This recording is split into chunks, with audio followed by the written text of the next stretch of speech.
LDF convener സ്ഥാനത്ത് നിന്ന് നീക്കിയതിൽ അതൃപ്തി പ്രകടിപ്പിച്ച EP ജയരാജൻ ചടയൻ ഗോവിന്ദൻ അനുസ്മരണ പരിപാടിയിൽ വന്നിട്ടില്ല. ഇന്ന് 9 മണിക്കാണ് പരിപാടി നടക്കേണ്ടിയിരുന്നത്. ആ പരിപാടി നടക്കുന്ന സ്ഥലത്ത് EP ജയരാജൻ എത്തേണ്ടതായിരുന്നു. പയ്യാമ്പലത്തെ സ്മൃതി മണ്ഡപത്തിലെ പരിപാടിയിൽ പങ്കെടുക്കാൻ EP ജയരാജൻ എത്തിയിട്ടില്ല. വിജയരാഘവനോടൊപ്പം EP ജയരാജനും പങ്കെടുക്കുമെന്നാണ് ജില്ലാ കമ്മിറ്റി പത്രക്കുറിപ്പ് ഇറക്കിയിരുന്നത്. ആരോഗ്യ പ്രശ്നങ്ങളും ആയുർവേദ ചികിത്സ നടക്കുന്നതും കാരണം തനിക്ക് പങ്കെടുക്കാൻ കഴിയില്ല എന്ന് പാർട്ടി അറിയിച്ചു എന്നാണ് വിവരം. അരോളിയിലെ വീട്ടിലുണ്ടായിട്ടും പയ്യാമ്പലത്തെ പരിപാടിയിലേക്ക് EP ജയരാജൻ എത്തിയിട്ടില്ല.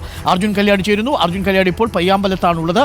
അർജുൻ കല്യാട്, വിജയരാഘവൻ എത്തി, EP ജയരാജൻ എത്തിയില്ല. അതൃപ്തിയുണ്ട് അല്ലേ? തീർച്ചയായിട്ടും അരുൺ, അതായത് EP ജയരാജനെ LDF കൺവീനർ സ്ഥാനത്ത് നിന്ന് മാറ്റിയതോടുകൂടി അദ്ദേഹത്തിനുള്ള അതൃപ്തി പരോക്ഷമായി എന്നാൽ പരസ്യമായി തന്നെ അത് പ്രകടിപ്പിക്കുന്ന രീതിയിലാണ് EP ജയരാജന്റെ ഭാഗത്തു നിന്നും ഇപ്പോൾ ഉണ്ടായിട്ടുള്ള ഈ പ്രതികരണത്തിൽ നിന്ന് മനസ്സിലാവുന്നത്. ഇന്ന് CPM-ന്റെ മുൻ സംസ്ഥാന സെക്രട്ടറി ആയിരുന്ന ചടയൻ ഗോവിന്ദന്റെ അനുസ്മരണ സമ്മേളനത്തിന്റെ ഭാഗമായുള്ള പുഷ്പാർച്ചനയിൽ വിജയരാഘവനാണ് ഈ പുഷ്പാർച്ചനയ്ക്ക് ശേഷമുള്ള അനുസ്മരണ സമ്മേളനം ഉദ്ഘാടനം ചെയ്യുന്നത്. അദ്ദേഹത്തോടൊപ്പം തന്നെ കേന്ദ്ര കമ്മിറ്റി അംഗങ്ങളായ EP ജയരാജനും PK ശ്രീമതിയും പങ്കെടുക്കുമെന്നുള്ളതായിരുന്നു ജില്ലാ കമ്മിറ്റി ഇന്നലെ പുറത്തിറക്കിയിട്ടുള്ള ഈ പത്രക്കുറിപ്പിൽ വ്യക്തമാക്കിയത്. ഏതെങ്കിലും കാരണവശാൽ ഇത്തരത്തിൽ ഒരു മുൻകൂട്ടി തീരുമാനിച്ചുകൊണ്ട് അല്ലെങ്കിൽ മുൻകൂട്ടി ആയുർവേദ ചികിത്സയും ആരോഗ്യ പ്രശ്നങ്ങളും എല്ലാം മുൻകൂട്ടി പാർട്ടിയെ അറിയിച്ചിരുന്നുവെങ്കിൽ ഈ പത്രക്കുറിപ്പിൽ നിന്നും ഒഴിവാക്കേണ്ടതാണ് സാധാരണ രീതി. എന്നാൽ അത്തരത്തിൽ ഒരു മുൻകൂട്ടിയുള്ള അറിയിപ്പ് ജില്ലാ കമ്മിറ്റിയിലേക്കോ അല്ലെങ്കിൽ പാർട്ടി നേതാക്കളോടോ EP ജയരാജൻ പങ്കുവച്ചിരുന്നില്ല. അതുകൊണ്ട് കൂടിയാണ് ഈ പത്രക്കുറിപ്പിൽ അദ്ദേഹത്തിന്റെ പേരുൾപ്പെടെ രേഖപ്പെടുത്തി നൽകുകയും ചെയ്തത്. എന്നാൽ ഇന്ന് രാവിലെയാണ് ഈ ആയുർവേദ ചികിത്സയുടെ കാര്യവും അതുപോലെ തന്നെ അതുമായി ബന്ധപ്പെട്ടുകൊണ്ടുള്ള ആരോഗ്യ പ്രശ്നങ്ങളും അദ്ദേഹം പാർട്ടി നേതൃത്വത്തെ അറിയിക്കുന്നത്. എന്തായാലും ഏകദേശം കാര്യങ്ങൾ വ്യക്തമാണ്. അദ്ദേഹത്തിന് കടുത്ത അതൃപ്തിയുണ്ട്. എന്നാൽ പാർട്ടിക്കെതിരെ പ്രത്യക്ഷമായി ഒരു നിലപാടെടുത്തുകൊണ്ട് അല്ലെങ്കിൽ ആ നിലപാട് പരസ്യമാക്കിക്കൊണ്ടുള്ള ഒരു പ്രതികരണത്തിന് മുതിരാൻ വയ്യ.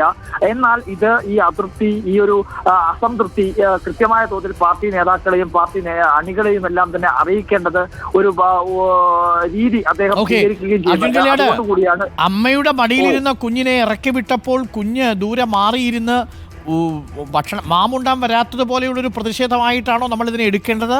അതല്ല കുറച്ചുകൂടി ഗൗരവമായ പ്രതിഷേധമായിട്ടാണോ? അരുണെ, അതായത് ഇത് അത്തരത്തിലൊരു നിസ്സാരമായ പ്രശ്നമായി മാത്രം നമുക്കിതിനെ കാണാൻ വേണ്ടി കഴിയില്ല. കാരണം അദ്ദേഹം രാഷ്ട്രീയപരമായ ഒരു വിരമിക്കൽ ഉൾപ്പെടെ ആലോചിക്കുന്നു, ആത്മഹത്യ ഉൾപ്പെടെ എഴുതുന്നു എന്ന വാർത്തകളെല്ലാം വരുന്നുണ്ട്. അതിന് പിന്നാലെയാണ് ഇത്തരത്തിൽ പാർട്ടി പരിപാടി. ഇപ്പോൾ ഏകദേശം ഈ LDF കൺവീനർ സ്ഥാനത്ത് നിന്ന് മാറ്റിയിട്ട് ഏകദേശം 10 ദിവസം ആവുകയാണ്. 10 ദിവസമായിട്ടും പരിപാടികളൊന്നും തന്നെ പങ്കെടുക്കുന്നില്ല. പാർട്ടി നേതാക്കളുമായി സൗഹൃദത്തിനോ അല്ലെങ്കിൽ പാർട്ടി ഓഫീസുകളിൽ ഒന്നും തന്നെ അദ്ദേഹം പോകുന്നില്ല. അരോളിയിലെ വീട്ടിൽ അങ്ങനെ തന്നെ ഇരിക്കുകയാണ്. എന്താണ് അതിനുള്ള കാരണമെന്ന് ഇപ്പോഴും അദ്ദേഹം വ്യക്തമാക്കിയിട്ടില്ല. മാധ്യമങ്ങളെ കാണുമെന്ന് ആദ്യഘട്ടത്തിൽ അറിയിപ്പ് ലഭിച്ചിരുന്നു. പക്ഷെ അത്തരത്തിൽ മാധ്യമങ്ങളെ കാണുന്ന നിലപാട് അദ്ദേഹം സ്വീകരിച്ചില്ല. പക്ഷെ അദ്ദേഹത്തിന്റെ മനസ്സിലെന്താണ്, പൂർണ്ണമായും തന്നെ ഇതിനകത്തൊരു അസംതൃപ്തി പ്രകടമാക്കി ഇത്തരത്തിൽ ഏതെങ്കിലും തരത്തിലൊരു കടുത്ത നിലപാടിലേക്ക് അദ്ദേഹം പോകുമോ എന്നുള്ള കാര്യം വളരെയധികം ശ്രദ്ധയോടുകൂടി വീക്ഷിക്കേണ്ടതാണ്. എങ്കിൽ കൂടി അദ്ദേഹം ഇപ്പോൾ ഈ അതൃപ്തി, അദ്ദേഹത്തിന് കടുത്ത അതൃപ്തിയുണ്ട് പാർട്ടി നേതൃത്വവുമായി ബന്ധപ്പെട്ടുകൊണ്ട്. അതുകൊണ്ട് അത് ചടങ്ങിൽ കഴിയട്ടെ. നമുക്ക് മുതിർന്ന രാഷ്ട്രീയ നേതാക്കളുടെ പ്രതികരണം എടുക്കാൻ കഴിയുമെങ്കിൽ നോക്കൂ. വിജയരാഘവൻ അടക്കം ഇപ്പോൾ പയ്യാമ്പലത്തുണ്ട്. MV ജയരാജനുണ്ട്. ജില്ലാ സെക്രട്ടറിയാണ്. ജില്ലാ കമ്മിറ്റി തന്നെ അറിയിച്ചിരിക്കുന്നത് അദ്ദേഹം ആ ചടങ്ങിൽ പങ്കെടുക്കും എന്നാണ്. പങ്കെടുക്കേണ്ടിയിരുന്നു EP ജയരാജൻ, പക്ഷേ പങ്കെടുത്തിട്ടില്ല എന്നുള്ളതാണ്.